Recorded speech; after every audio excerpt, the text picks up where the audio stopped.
Okay, so it's a pleasure to introduce today's speaker, Nikolay Tzvetkov from the University of Paris, Cergy, and he's going to speak on the macroscopical description of the flow for nonlinear wave.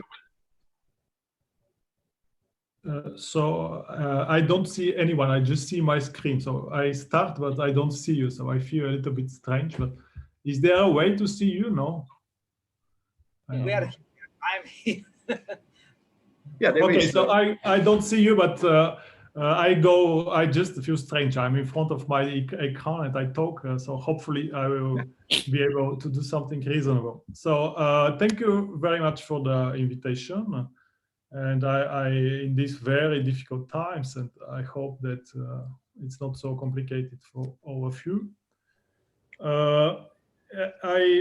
I will give a talk which is called on the microscopical description of the flow of nonlinear wave equations.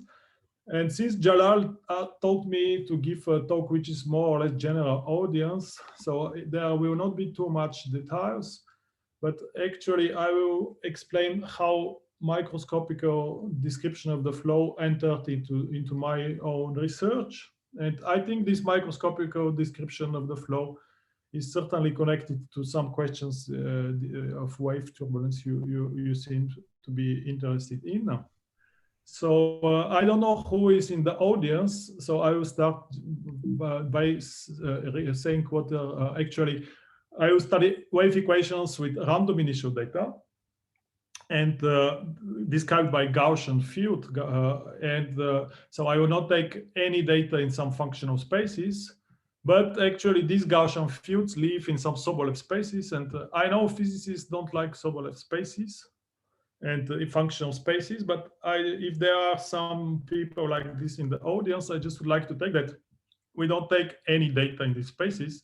Just these spaces are a tool to study the random fields we have to do with.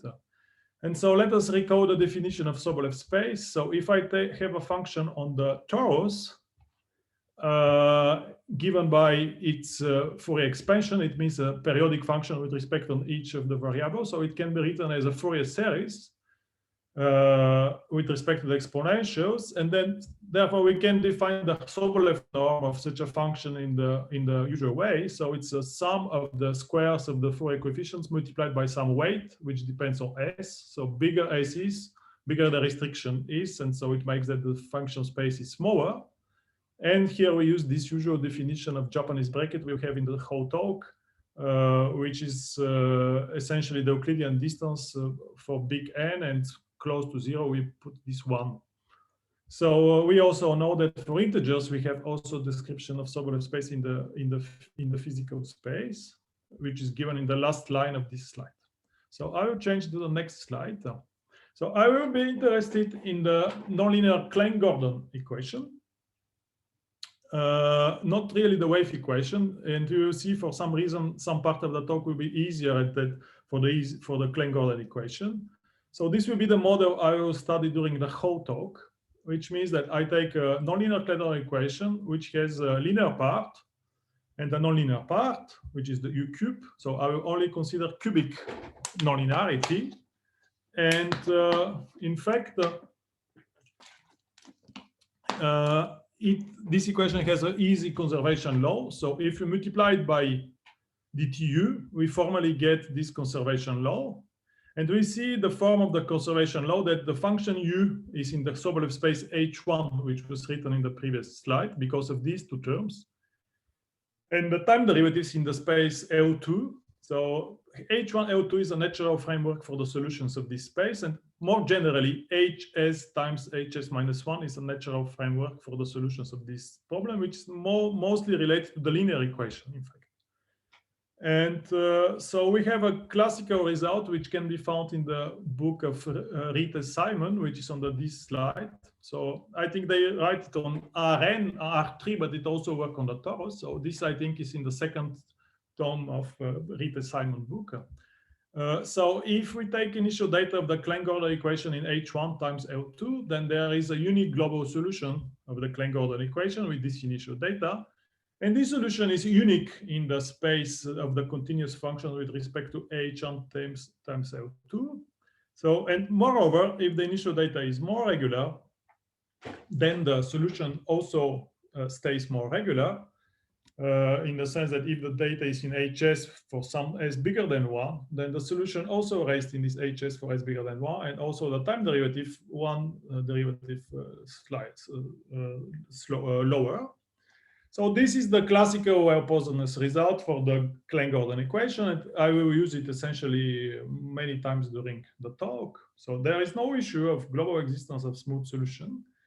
So there are two issues that I will consider. The first issue is to study global existence of low regularity solutions. And the second issue is to study the microscopical description of the flow. So let us first start by the existence of low regularity solution. So for that reason, we can say that the theorem 1 can be extended to larger spaces bigger than H1 times L2. In fact, the local in time part can be extended to data in HS times HS minus 1, where S is bigger or equal than 1/2.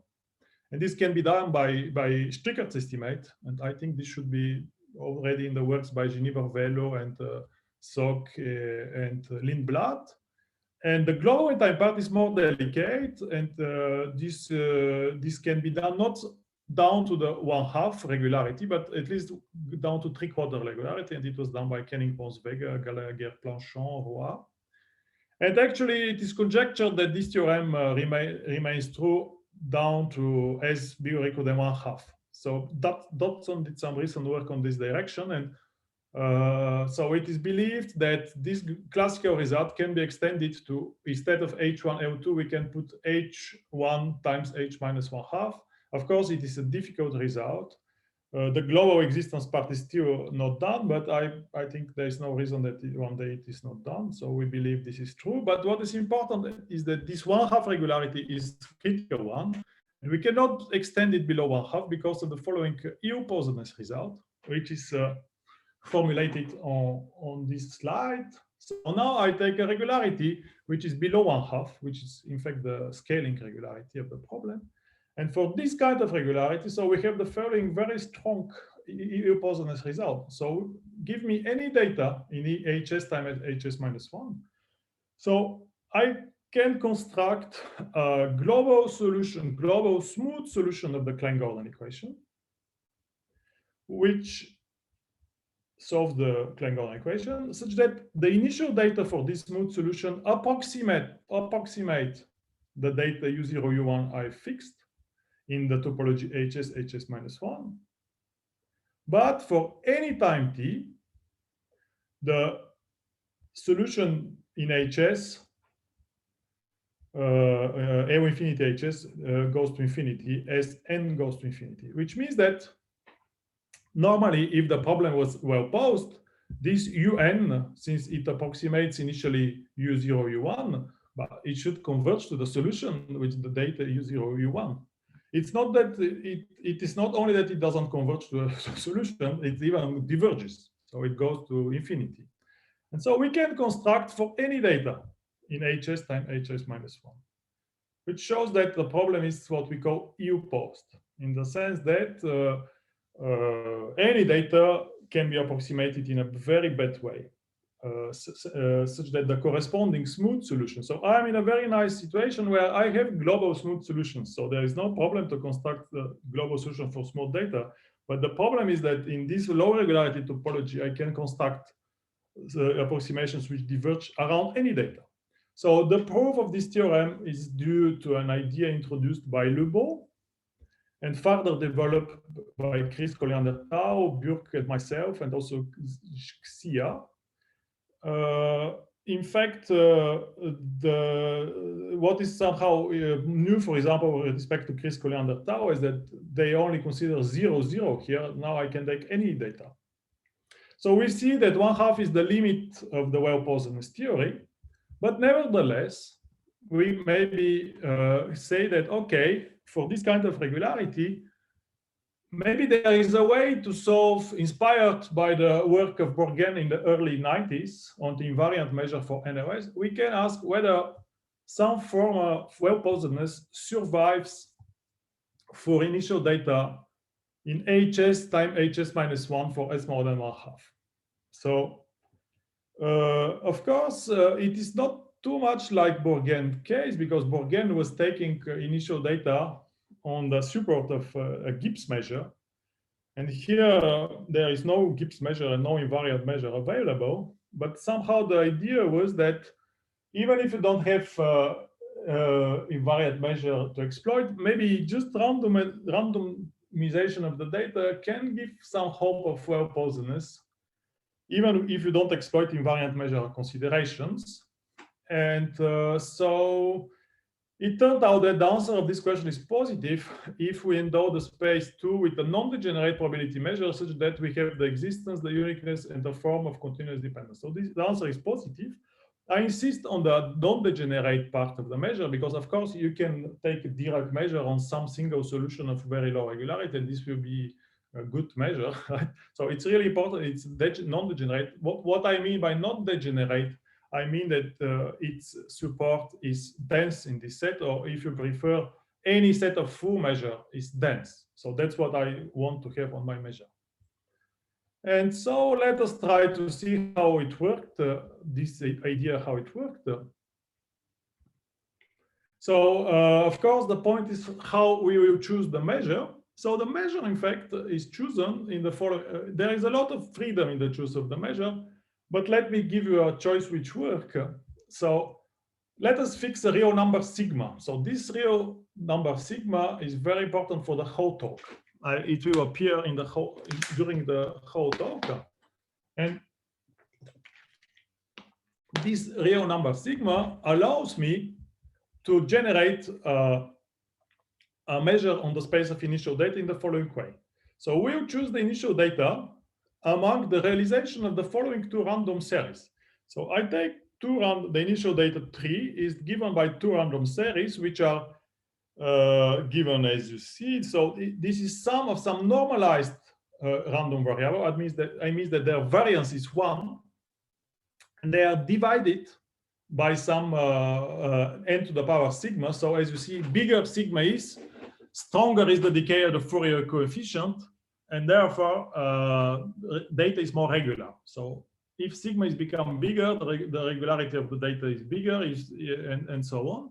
And I choose the two data shifted with one regularity. So the first initial data is one derivative more regular than the second one. So here the Hn and Gn are two families of independent random variables, which are, however, conditioned by the fact that Gn is equal to G minus n bar and Hn H minus n 1 bar, so that U0 omega and U1 omega are real valued. In addition, we suppose that they are complex Gaussians. In fact, I take Gaussian variables just to make the life easier, but it's not really obliged to be Gaussian. And just the zero coefficients are supposed real Gaussians because they are real. All others are complex and just they are conjugate to the opposite. So this is my initial data. And so where this initial data lives, so if the decay of the Fourier transform is sigma plus 1 here, then the initial data is living in space Hs, which is 3 half derivative less. So this is the dimension over 2 less. So it means that if the data is given like this, the typical regularity of the initial data is Hs, where S is essentially S sigma minus 1 half.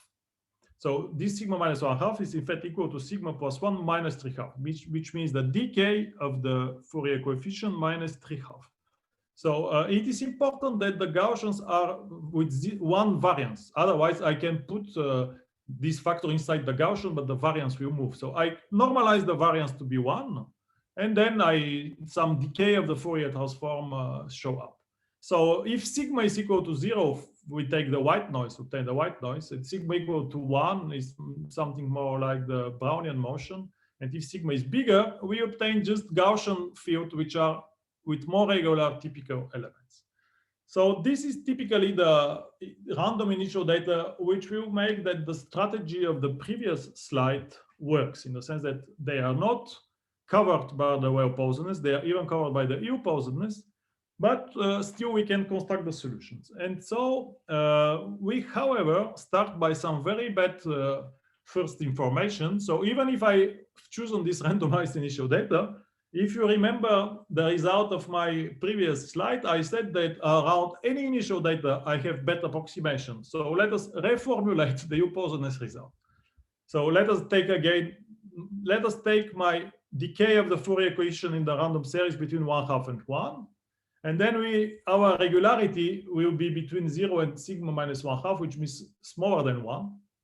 And so for almost every omega, there exists a sequence of same infinity solution of the Klein-Gordon equation, which approximates in a very nice way our random initial data in HS minus 1, but such that for any t, the approximate solution doesn't converge and even diverges.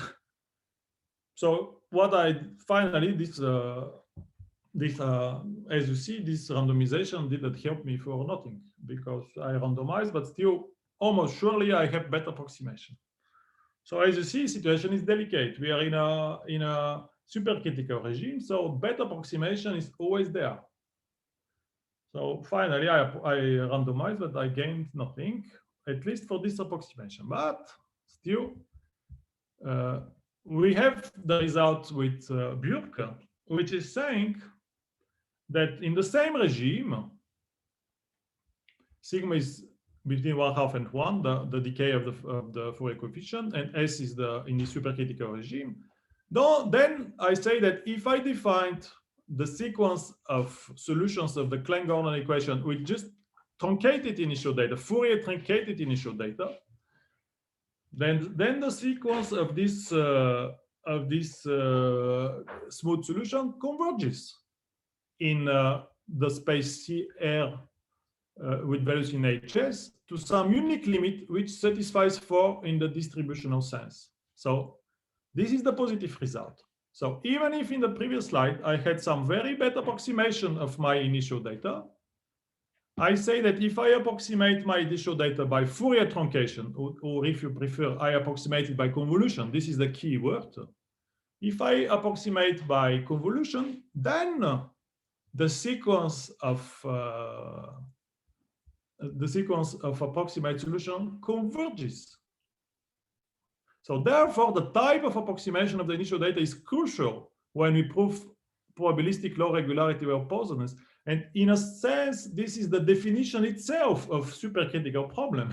The problem becomes supercritical when the solutions start to depend on the approximation we have on the initial data. And so I see Alex was there. If you take his theorem, actually, I realized this philosophy when I was studying paper by Alex and Carlos Kenning on the Benjamin-Horn equation. If you take their paper, they prove L2 well-poisonous of the Benjamin-Horn equation when we know that there is global solution for smooth data.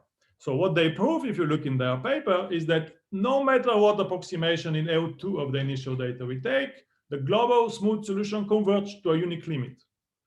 So they are in a subcritical situation because any approximation of the data gives the solution. Here we're in a supercritical situation because if I approximate on the support of my measure by convolution, then I get a nice limit, which is the solution. But if I approximate by the crazy approximation from the previous slide, and since I saw that there is Jeff, this is the job of Jeff for many years. The approximation here is the approximation by the geometric optics, in fact, which is a very nice approximation from other reasons. But here it's really doing the bad job because in the terminology of Jeff, we are in the supercritical geometric optics. So as you see, there are two different approximations. That's why it's a supercritical problem. And for instance, the L2 well-poisonous of Benjamin-Horn is a subcritical problem. And so this is the first thing to do. And then somebody can say, okay, but this approximation in the previous slide is a very crazy one. It's not the good one. What about if we take approximation of the initial data by Fourier truncation? So I don't allow crazy approximations. I don't only allow approximation by Fourier truncation.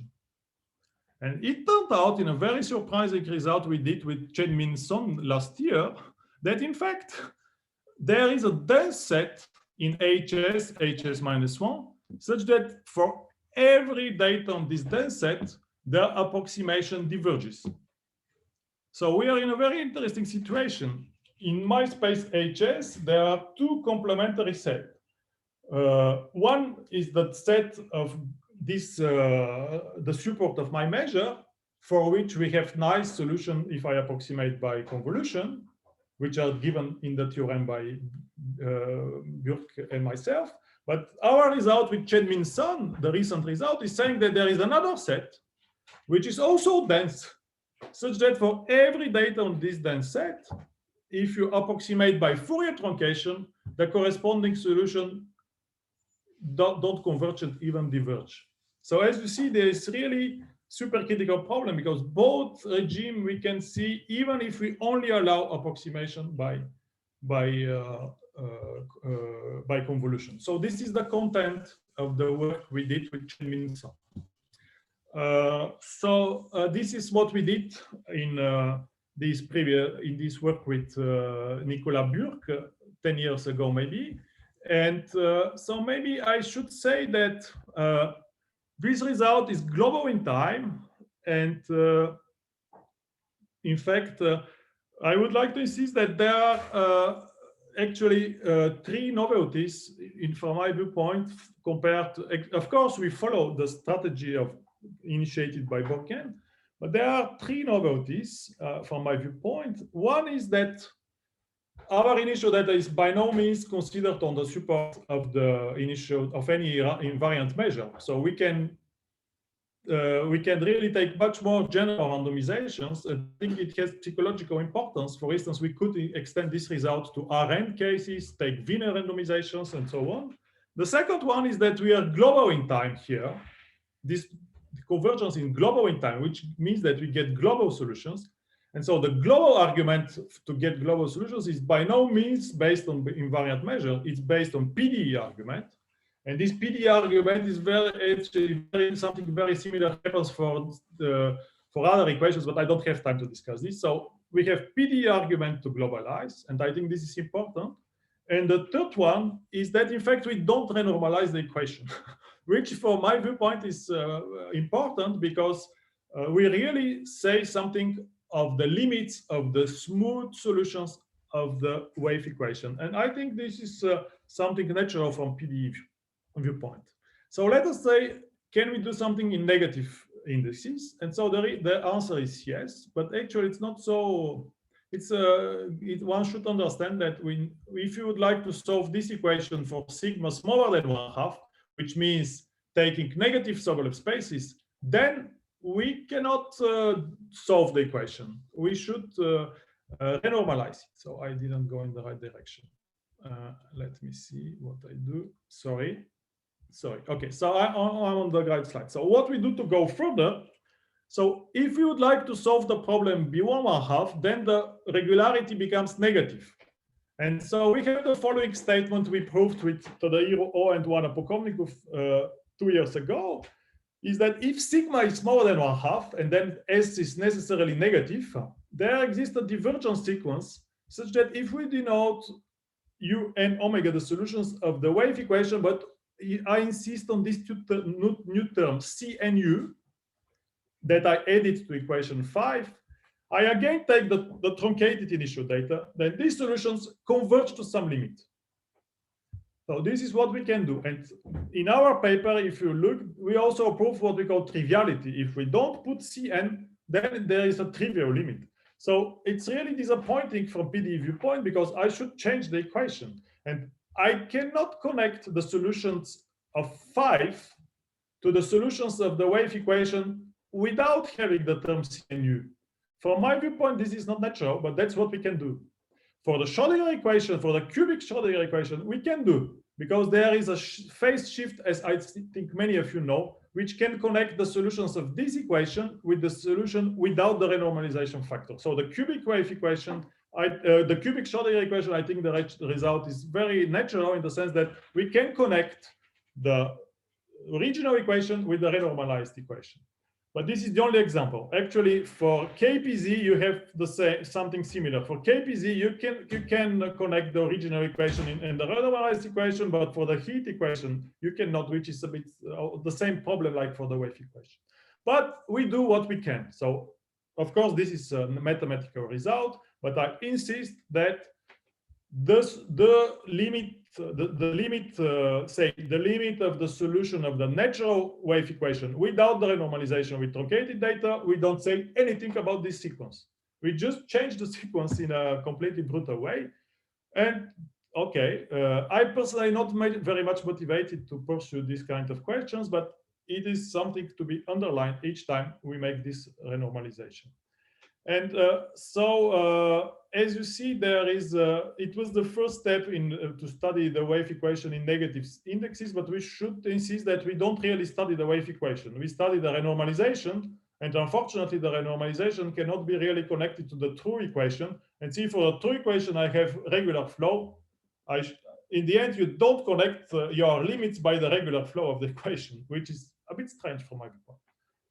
However, it's a mathematical theorem, which is claimed here. So we had a restriction sigma bigger than 1/4 for some technical reasons, and some very impressive recent work by Brinkman is allowing to even go to smaller values of sigma bigger than 0. And actually, the work of Brinkman is related to other impressive recent work by Gobinelli, Koch, and also by Denk, Nachmut, the US. So all these work are giving some precisions of the local well-posedness, of probabilistic well-posedness. Of course, this is a subject of a different talk, but they also apply in the context of this equation with negative indexes. And so we are epsilon close nowadays to have the sigma equal to 0 case, which would correspond to an invariant measure. And so I should say that if I take sigma equal to 0 here, I don't really take the support of the invariant measure, but I take the invariant measure is this data, is absolutely continuous with respect to this data, which contain the singular part plus something more regular. So the sigma equal to 0 case really corresponds to solving this equation with this data plus something more regular. And also there is a further renormalization to be done. And so now these things are well understood for the heat equation. And I think for the wave equation, it's a question of type to have sigma equal to 0. And so the theory will be completed even in negative spaces. But I insist that I have some reserve on the nature of the result. It is really a result for some other problem, not the original equation. It doesn't say much for the smooth solution of the original equation implicated data. Okay, so there is another puzzling remark after I said all this. The puzzling remark is that, okay, these last results are probably interesting from some viewpoint. They are probably interesting and satisfactory for individual trajectories because it says that some individual trajectories exist that we can construct, but this gives no insight on the microscopical description of the flow. What I call microscopical description means, can I say something about not individual trajectory, but some group of trajectories? I mean, how, if I take some group of trajectories, how they are collectively transported by the flow. And so what I mean that it doesn't, he says that in the context of this measure, the previous result makes something strange, is that we do not know what is the transport by the flow of the measure induced by the map which defines my initial data. So let me explain. My initial data was defined by this map. And so this map, of course, induces a measure on the spaces on Sobolev spaces HS. This measure is a very nice probability measure, and I succeeded to solve the equation for any element on the support of this measure, but I don't know anything about the collective transport. I don't know how this measure is transported by the flow. And in fact, it turned out that this question is hard even for a regular solution. So even if I take sigma equal to 1 million, it is not clear what is the transport of the flow by the measure, of this measure by the flow. So as you see, the microscopical description is really a delicate issue because even for regular data, I don't know. Even if I can define global solutions by the Reed and Simon book, but I don't think that these Gaussian fields, I know how they evolved by the Klein-Gordon equation. So it turned out that this microscopical description of the flow is delicate. And so that's the way I entered in these kind of questions. So finally, I said with Nikolay Burke, we succeeded to solve the problem for very regularity data, but we didn't say anything from statistical physics viewpoint. And that's why I will now start to study this problem. So I don't know yet how to solve it for a low regularity solution, but fortunately, I know how to solve it for a regular solution, and already this was not clear at all. So are you listening to me? Indeed, Yes. we are. Yeah, okay.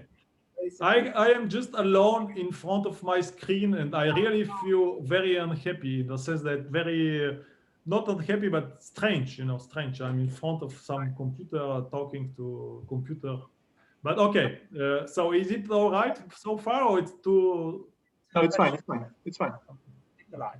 Nikolay, Sorry, because really I'm always afraid to do. Also with my students, I don't know what they understand of what I say. So Nikolay, I have a quick question, please. Yes, who is talking?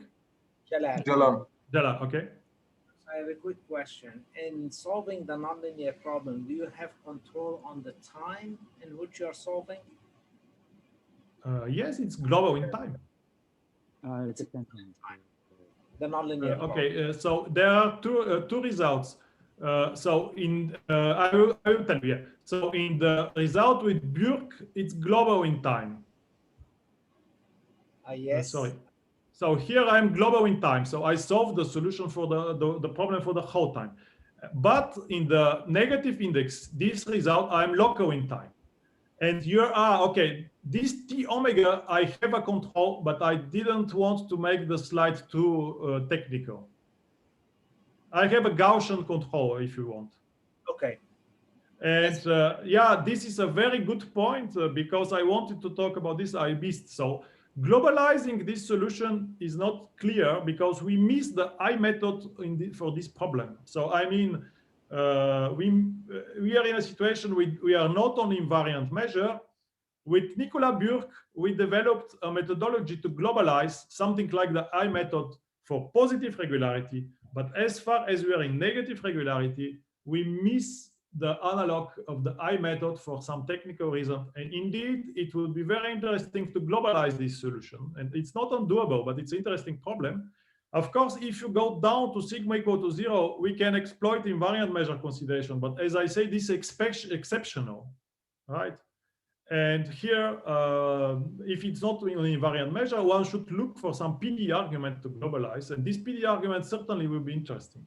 And maybe it's a good place to say that Gibbs measures, from my viewpoint, are not so canonical for Hamiltonian equation as they are for the heat equation or for parabolic equation. Because as you might maybe know, if you take a nonlinear heat equation with white noise forcing, then no matter what is the initial distribution, the solution at infinity converges to the Gibbs measure. Okay? But it means that it is somehow canonical measure because any initial distribution converges. Of course, this is connected to the Markov process, which is behind. And so Markov processes have a unique invariant measure. And in this situation, this is the Gibbs measure. For Hamiltonian equation, Gibbs measure is one of many invariant measures. There are maybe many other of this type because it's a Hamiltonian flow. It's it's not at all Markov. There is no Markov process. So for me, it should be understood that the Gibbs measure, of course, was somehow took. I think that people were inspired to study Gibbs measure for Hamiltonian PD because it was so much well understood for parabolic and Markov processes. But I think that they don't have any special meaning like this because it's not universal. We don't know that most of the initial distributions don't see the Gibbs measure at all. So Gibbs measure is one invariant measure. There are maybe many others, and I didn't understand why it's more exceptional than the others. Just it's more somehow more familiar because in parabolic PDs we really like it because there it is canonical and any other distribution converges to it. So it's a good place to say that for me here we don't really shouldn't be so attached to Gibbs measure. I think many other initial distributions are also nice because it's a Hamiltonian equation, and every initial distribution lives its own life somehow. It doesn't converge to the Gibbs measure, no reason. Okay, so it was a point I wanted to do. And so do I have some other points to do? Yeah, maybe there is another point in the EU positiveness result. I didn't forget to say that, in fact, what we do is in the first result, I show that there are pathological approximations. And in the recent result with Chen-Min Sun, we have shown that really there is a pathological data. We really exhibit pathological data set on which the things go badly.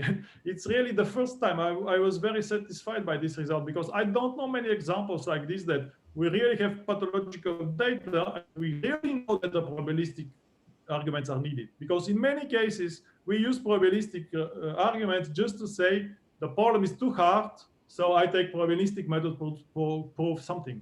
So here we have an example. We really need the probabilistic argument because we have a pathological data set, and that's what we obtained with Chen-Min in our last paper. Okay.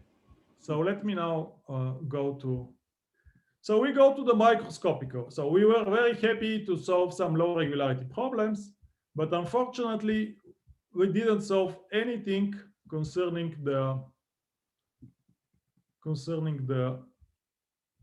macroscopical description. And so now I go to the microscopical description. My goal in the remainder part of the talk is to take this measure, which is written on the puzzling remark slide. I take this measure and I ask myself, how is the transport of this measure by the flow of the Klein-Gordon equation? Even for sigma 1 million, it's not clear, as you will see. And so it turns out that this measure is natural for the linear equation because it leaves it invariant. And I will give quickly the proof. I don't have much time, but I'll give it very quickly. So I always don't know how to go to the next on the previous page. That's it. Yeah, okay. So the linear equation, the linear Klein-Gordon equation is a dispersive equation. But here we don't use dispersive property at all. What we use is that it's rotation. So the rotation nature. So the solution of the Klein-Gordon equation are given by these Fourier multipliers, which are written on this slide.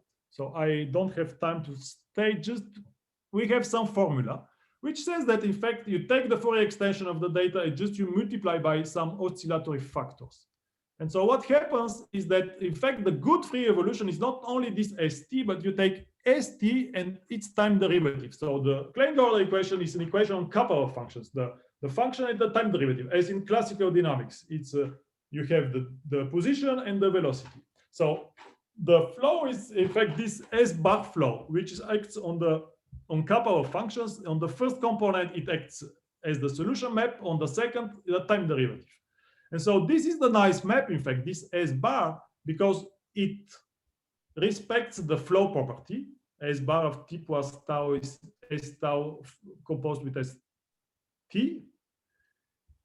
And in fact, this is bounded map on h sigma time h sigma minus 1. And in fact, to prove this, you don't use the time oscillation, but if you want to use it, that's what we call Strickert's estimate. Okay, I don't have time to spend. Many of you really know this even better than me.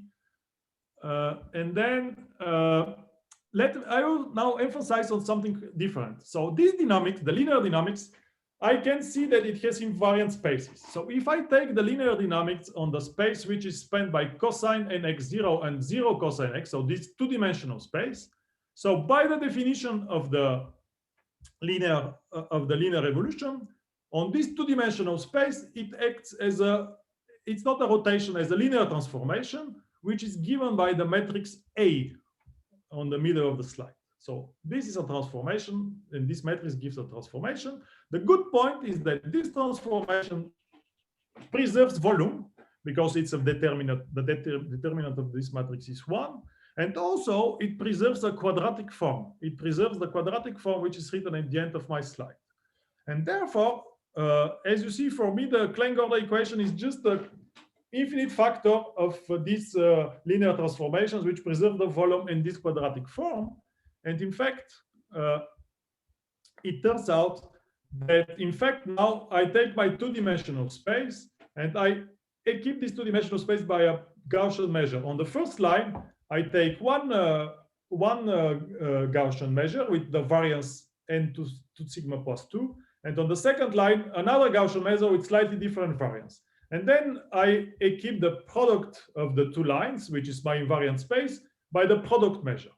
And so the previous analysis says that if I take the two-dimensional measure gamma, this two-dimensional measure is invariant under the restriction of the linear Klein-Gordon evolution to the plane spanned by A1 and A2.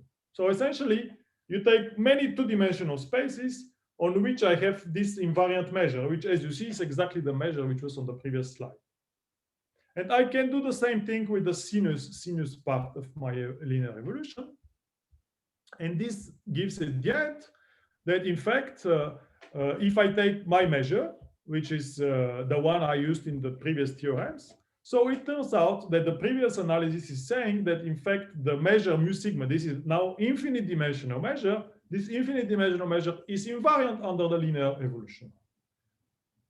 I think we proved it. Just we should see that the infinite dimensional flow S bar is a product of infinitely many two-dimensional flows. Actually, the infinite dimensional matrix is just two-dimensional matrix one to the other, and each two-dimensional matrix preserves the flow and also preserves the quadratic form, which is the important thing for the Gaussian measure, and therefore the Gaussian measure is invariant. So the measure I've chosen for my theorem with Björk or the others is not chosen in a complete arbitrary way. It's really invariant for the linear flow. And the question is how much it survives for the nonlinear flow. And so this is what I will discuss now. And it will turn out that it is not invariant, but it is quasi-invariant. But in order to formulate this quasi-invariance result, I will again formulate the Klein-Gordon equation. So we can write the Klein-Gordon equation as a first-order system, the equation 8. So simply we take dtuv and dtv. So it becomes a Hamiltonian system. So exactly as in classical mechanics, u is the velocity, u is the position, v is the velocity. And then we can write 8 as a Hamiltonian system with this energy. So just I rewrite the equation and I will write again the classical result. Just I write it now in terms of flow. As you see in my written assignment book, I didn't talk about flow, but now I study statistical properties. So really what I care is how the things are transported by the flow. So I just rewrite the classical results in terms of the flow. So we see our Klein-Gordon equation as a first-order system. It's 9. It is a first-order system on the Sobolev space H, beautifully written like this, S, which is the product of HS minus 1. And then so here it's not good. It's for any U0 in HS, there is a unique global solution. This is just the previous result. Just I say it for the system. And I introduce this slide just for this last line. So we have a flow phi of t, which is defined on HS from the classical result. So just I introduce the object phi of t. So the question is how this flow behaves with respect to the measure mu sigma, which was introduced in the previous slide, the Gaussian measure where the Fourier coefficients decay like n to the power sigma. So the question is how this Gaussian measure is transported by the flow phi. And so the answer is the following. If sigma is big enough and integer, then the measure is quasi-invariant under the flow phi of t, which means that each zero measure set is sent to zero measure set, or if you prefer, the transported measure is not invariant, it's not the same, but at least it's absolutely continuous with respect to the original measure. So this is the three-dimensional result we obtained with Weber, Gunaratam, and Tadahiro O. For 1 and 2D, it was done in previous works. We prove more in 1 and 2D than in 3D, but I don't have time to explain. And what is interesting is that in 2 and 3 dimension, we need renormalizations. Even if I don't renormalize the equation, I use renormalized energies. So the renormalization is not at the level of the equation, but at the level of energies, which I introduce. And this I accept in the sense that, okay, I will use renormalization, but the equation I don't touch. And so I don't have time to explain these renormalizations. And I think this is somehow the interesting thing from more technical viewpoint. And also the result works for the wave equation, but I formulated for the Klein-Gordon equation. Now you know why, because this linear analysis by rotations of the previous slide work much more properly for the Klein-Gordon equation than for the wave equation. So that's why I only consider the Klein-Gordon equation. And so let me show you a corollary of this result. And I also have 2 slides for the wave turbulence. I hope to arrive there. So there is a corollary. So maybe you can say, who cares about this quasi-invariance? Okay, it's a very reasonable question. So I think that if you have some experience with probability, you know why this question is important and really largely studied. But let me try to give you some motivation coming from PDE. So it says something about the Liouville equation associated to this Hamiltonian equation. So let us take sigma, an integer, and take 2 functions which are in A1 with respect to my Gaussian measure.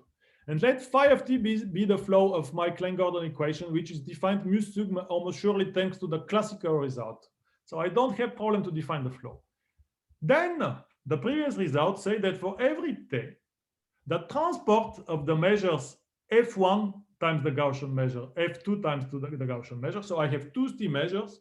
So they are absolutely continuous with respect to the Gaussian measure. So they are given by 2 functions, f1 and f2, which are the densities, the random, which are actually they are absolutely continuous. So there should be some densities. So up to this line, I just reformulate the quasi-invariance result. It's saying that if you take 2 densities with respect to the Gaussian measure, how they are propagated, they go to another density. And in fact, in finite dimension, they would satisfy what we call the Liouville equation. So here I don't even want to write what is Liouville equation, but I take the analog. And so how the Liouville equation propagates. So in finite dimension, there is no issue because you know that there will be a density. In infinite dimensions, even the fact that there is a density is, as you see, we should work a lot. But now we know that there is a density, there is at least this stability problem, which is saying that the difference of the density of actually the transport by the flow, the new densities which are at time t, actually their difference in A1 is the same as the difference of the initial densities in A1. It means that if you propagate the infinite dimensional Liouville equation, at least the A1 distance is conserved. So it may be that F1 and F2, the big F1, big F2 grow in time, but at least if they are close, initially they will be close forever. And so I find this of interest because it says that already we have some stability property in the sense that you take 2 initial distributions with respect to your Gaussian measure, they remain close for any time. Their transport remain some function times the measure, and also they keep the distance. If somebody is familiar with the proof is essentially very easy. There are several ways to prove it, but the quick way to prove it is that in fact total variation is doesn't improve, doesn't grow, and since for such kind of measure the total variation is the same thing as the A1 norm, the difference of the A1 norm. So just to use the reversibility. So you have this with inequality, and then by the reversibility of flow we have equality. So okay, this is one corollary of the quasi-invariance. And then I would like to make some further comments. So the proof of this quasi-invariance crucially exploits the dispersion for any sigma. More precisely, the measures mu sigma are not quasi-invariant under the flow of the equation without the Laplacian. So this is the Klein-Gordon equation where I kicked out the Laplacian. This is a work by Sussoe, Trembert, and Xiao. So as you see, the quasi-invariance is something much more delicate than propagation of regularity.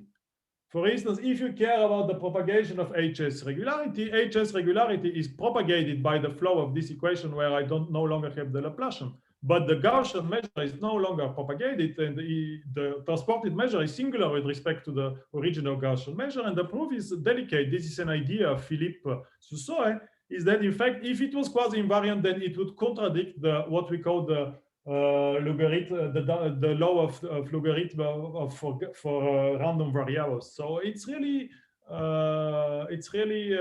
not easy. Some fine regularity property is destroyed by the flow of the equation without the Laplacian. So having quasi-invariant measure is much finer property than propagate regularity. And so here is one question I would love to be able to prove is that in fact the previous result, as you saw, I was for sigma even integer, so very regular solution. So the flow was defined in a deterministic way. So I would really love if one day there is this result is proven for the flow which is defined probabilistically, as in my result with Burke. So this will answer to the puzzling remark in several slides before. So I don't say much more about the Gaussian measures. I don't have time, but I would like to compare this result with Cameron-Martin result. So in fact, to show you that this problematic of absolute continuity of measures with respect to transformation is really not new. Actually, the most classical result is the result by Cameron-Martin. In the context of our measure mu sigma, the Cameron-Martin is saying that if you take the shift map, so fix some deterministic vector h1, h2 in HS on the support of my measure, and take just the shift, you take any data and you shift it by this fixed vector, then you have some transported measure. Is this transported measure absolutely continuous with respect to mu sigma? And the answer is, in many cases, no. It is absolutely continuously if and only if the vector with which you shift is in a regular space in h sigma plus 1. As you see, I start by something which is sigma minus 1/2, not necessarily more regular. If it is between h sigma plus 1 and h sigma minus 1/2, we are on the support of the measure, but the shifted measure will be not absolutely continuous. So this is really a delicate question to remain absolutely continuous, as you see, even for shifts. And so let us see our result in the context of Cameron-Martin. So some famous mathematician, maybe 5 or 7 years ago, I discussed with him about my plan to prove this quasi-invariance. And this famous mathematician told me that you have no chance to prove such a result. And the reason was here on this slide. He told me the map of your equation can be factorized by the linear map, and then it becomes identity plus something, one derivative more regularity. For the wave equation, the perturbation is one derivative more regularity than the data. So the data is in HS. This H1, H2 should be in HS plus 1. And so this person told me this contradicts Cameron-Martin, because Cameron-Martin says that as far as you are only one derivative more regular, then the shifted measure will be singular. And I don't believe that for your crazy nonlinear equation, it will be true. And so it's not so, this remark is reasonable. Because indeed, many results in this type of absolute continuity are doing like this. They say, okay, I would like to take the typical regularity to apply Girsonov or Cameron-Martin, and then I will suffer and prove it. So here we are not in Cameron-Martin case, in the sense that in our, we see that in fact what happens is that for our equation, we can write the solution as linear equation, which doesn't do anything, identity plus something which is one regularity more regular and not more. So it means that if H1, H2 was just independent of the initial data, some fixed function, then the transported measure would be singular. So the typical regularity of the Duhamel form doesn't help. If it was fixed function, it is singular. But since this is the solution of the Klein-Gordon equation, so we exploit some properties of the vector field to say that in the end of the day, no, it is absolutely continuous. So somehow the Cameron-Martin intuition in this problem is completely wrong. It doesn't enter in the Cameron-Martin space, but the transport is absolutely continuous. And then another result, I don't have time because I want to talk 5 minutes for the wave turbulence, is a result by Ramer. So Ramer proved the result where we allow dependence of U and V, but in this result, it's really very nice from 74, which applies for general transformations, but not flows of PDE, just general nonlinear map.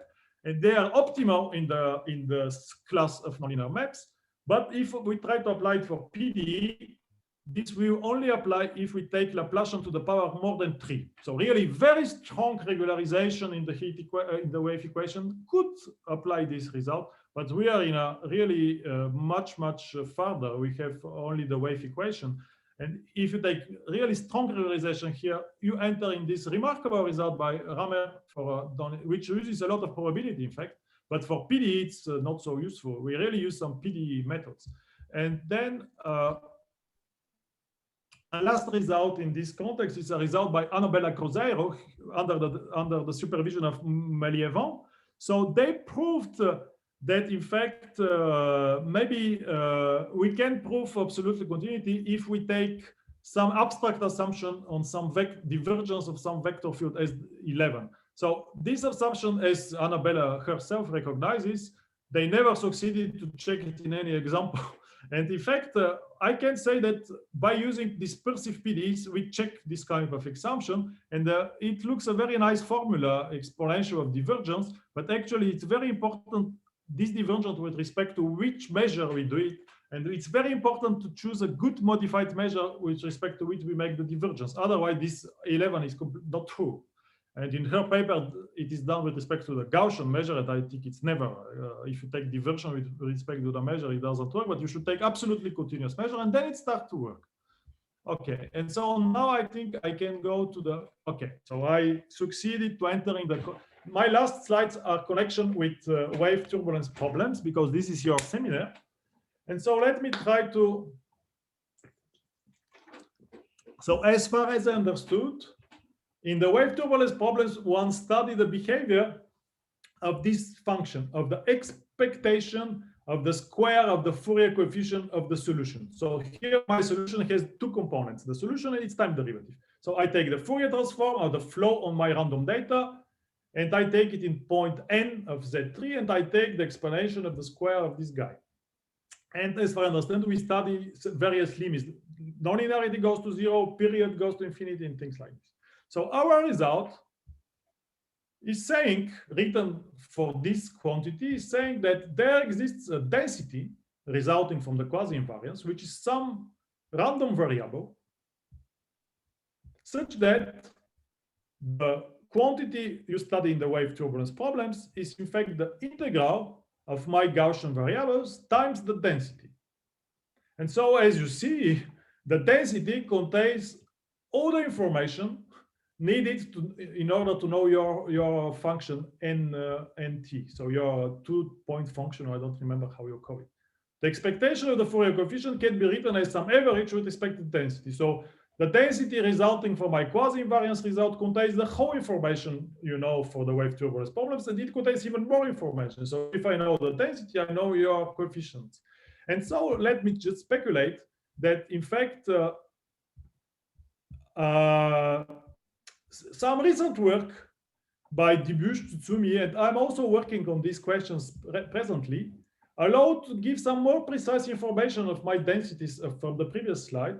And therefore, we don't say anything about wave turbulence, but it looks to me that maybe it's a natural question to make the wave turbulence limits not in the function you study nt omega of the previous slide, but really on the density, because we start to understand this density now so badly.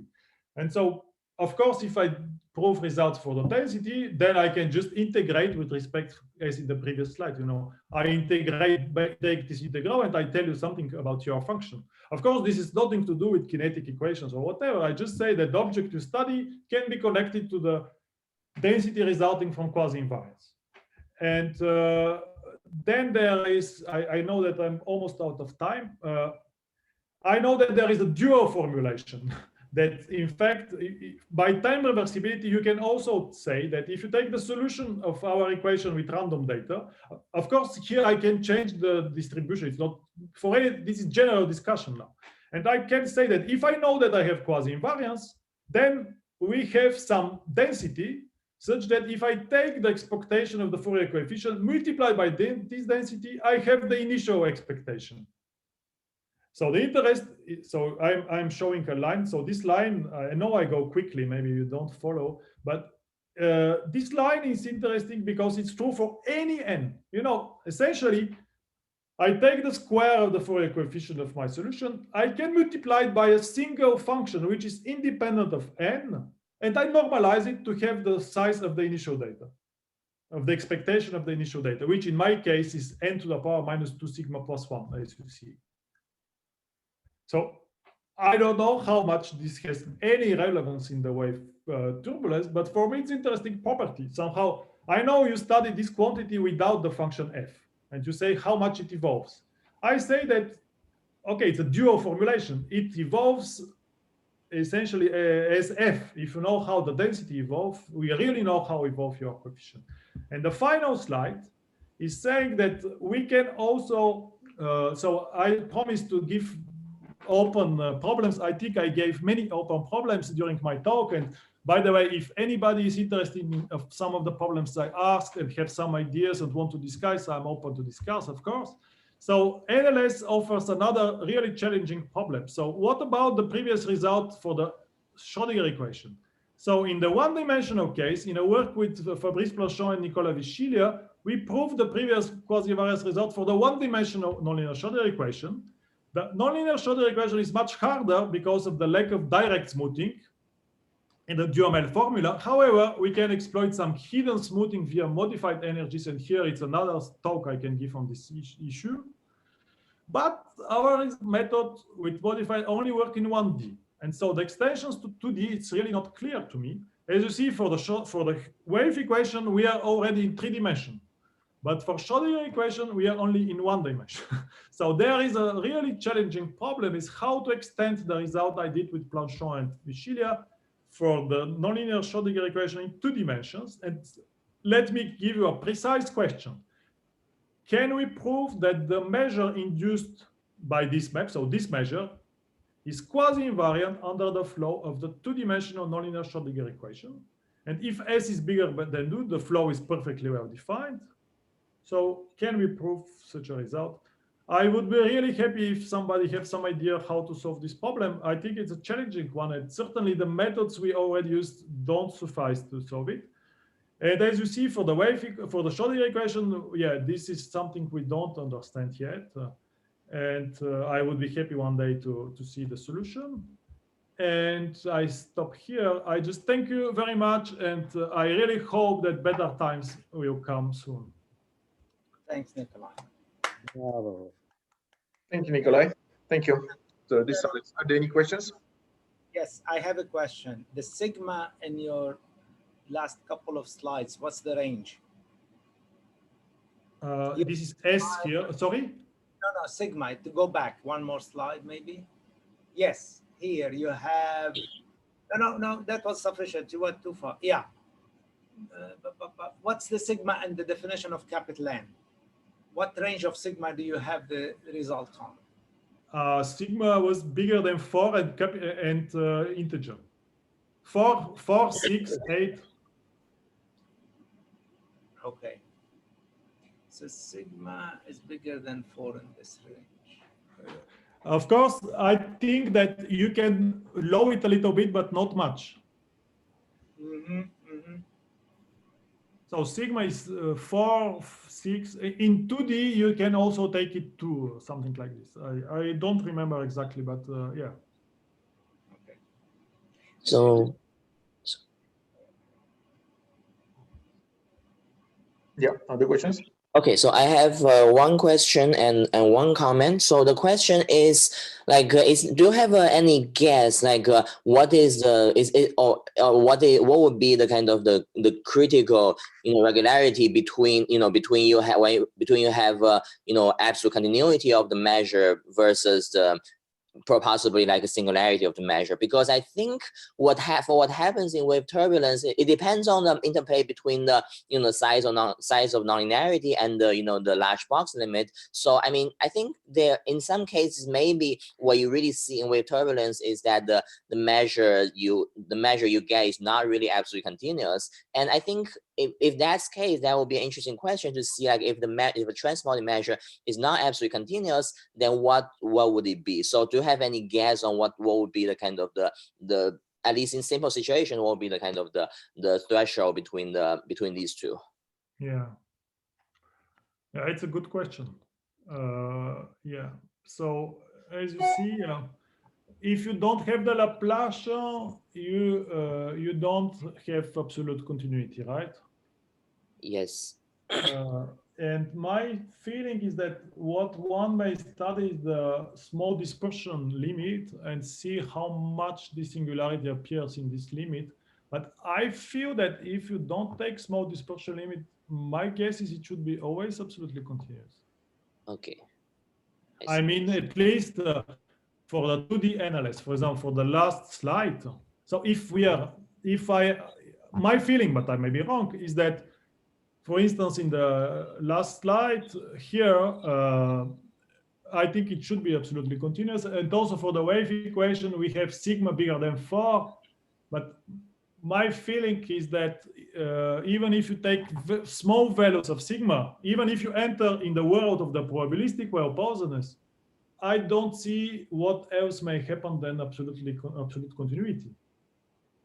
But I think it would be very difficult to prove it. And I have no guess. My feeling is that it should be always absolutely continuous. I think the singularity should appear in the small dispersion limit. Okay, I see. Thank but you. maybe I'm wrong. Okay. Well, I just can tell you, for instance, take the probabilistic well posedness problem and try to see how we prove the absolute continuity. You will see that it is really hard because all methods we have don't work, but I don't see how to. Okay, I don't imagine any scenario of singularity, but maybe there is one. So the answer to your question is that it's a good question, but unfortunately, I'm not prepared to answer. Not because I don't want to answer, I really don't know. But okay. I don't see anything else than absolute continuity unless you start to go in the small dispersion limit. And then we have a mechanism to become singular. Okay, I see. Thank you. So I mean, I just want to say that because like for 3D wave, in some scenarios you may have like invariant measure, Gibbs measure that is singular with the Gaussian. So that is invariant. So if you map the singular Gaussian, singular thing to singular thing. So you may also map like a Gaussian to singular. It's just a guess. It's totally like a wild guess. Anyway, so I have another comment I think that I explained this, but maybe it's not clear. I don't claim that the invariant measure is absolutely continuous. I am on the relevant slide. I don't claim that the invariant measure is absolutely continuous with respect to this Gaussian measure. I claim that the singular part of the initial data is given by this one. When you are on the support of the invariant measure for the 3D case, your data should be this one, which is on my slide, plus something better. Yes. So maybe it was your comment, right? Yes. So yeah, I tried to explain during the talk, but maybe I was not so convincing. Okay. Anyway, so I mean, another comment is about the canonicity of the Gibbs measures. I think, I mean, if you are about the canonicity of the Gibbs measure. Okay, good question. Yeah. So, I mean, if you compare this the dispersive case with the parabolic case, in the parabolic case you are fixing kind of the white noise, which so your randomness of your solution is not really determined by your initial data, but rather is it is by both. Yes. By the data, by the noise. Yeah, but you see, anyway, so the point here is that you have you can say that the Gibbs measure, the measure they get in the parabolic case is associated with the with the white noise. So I mean, you're having some base white noise, and with that white noise given, you can say you have this invariant measure, which is corresponding to the Gibbs measure that is canonical. So I think in here is maybe it's good to say that just if you're given if you're given something, because if you start with the Hamiltonian system, you're trying to get an invariant measure, you have to start with something. So you start with if you start with the regularity of the the support or something like that, you can say like if you fix the Gaussian part of the measure, then you have a Gibbs measure which would be canonical. So I think maybe it can be understood in this way. Maybe, but fixing the Gaussian part is already a big restriction, right? Yes, but that's what is done in the parabolic setting. They're fixing the white noise. No. In the parabolic case, you fix the white noise, but you allow the initial data to vary. To take but then. Right, so you fix there in the parabolic case, you have two sources of randomness, as you say, the white noise, but also the initial data you can allow it random, as in my situation. Yes, and I say that no matter the randomness of the initial data, it always converges to the Gibbs measure. Okay. Yes, I mean, yeah, I know, but the thing here is that for example, the regularity of solution is mostly determined by the noise, not the initial data. Your initial data can be something like you know, some regularity, even if Can be direct smooth, measure, it converges to the Gibbs measure. Yeah. yes, even if initial data is smooth, you still get the regularity of solution is still determined by noise. So I think noise is kind of the more important source. If you want to say it, it's probably the more important source of randomness. That's correct. The noise determines the Gibbs measure, and this Gibbs measure becomes canonical. That's what I say. Yeah. So I mean, it becomes canonical among any distribution on the data, right? Yes, so that was my point, that here I vary. There is many distributions and Neugebauer is canonical, but of course the situation is it's really different because we don't have this external source of randomness. But the question is that I still claim that the Gibbs measure is by no means the canonical invariant measure. But it is canonical also in the sense that, for example, there's this work of Leibowitz, Carlin, and Wei-Min Wang. I'm going to have to go, but thank you. So sorry, I'm just going to say bye. Keep going, of course. They have external randomness. But when they send the external randomness to 0, they converge to the Gibbs measure. So this is a form of canonicity as well. That you put a external forcing and dissipation, and then you let that to 0, and then suddenly you are recollecting a particular measure, which is Gibbs measure. So this I see that as some form of canonicity. No, it's still associated to the parabolic problem. The result is, even if you take small dispersion, a small dissipation limit, behind you have the heat equation. As for the conservation law, you take the small viscosity limit, then you take entropy solution, but still behind is the heat equation. It's the same thing. Anyway, so it's perhaps not a perfect comparison, but yeah. But you interrupt anyone. We can continue this conversation. I'm going to ask Nikolay to send me a time and the link where we can continue, but many of us have to go and teach right now. It's a very interesting conversation. We would like to continue it. Nikolay, can you send me a link, a time and somewhere where we can chat and continue? Okay, sure. We can discuss this by email, maybe. Okay, send me an email and I'll share it with the people in the wave turbulence. Okay. Okay, I have to leave as well. This is why. Sorry, you guys can continue, but I would like to continue the conversation with you, Nikolay, afterwards. Send me by email so I can do that. Okay. Okay, so we stay or we go? I don't understand. But I have to go. So okay, have a nice day.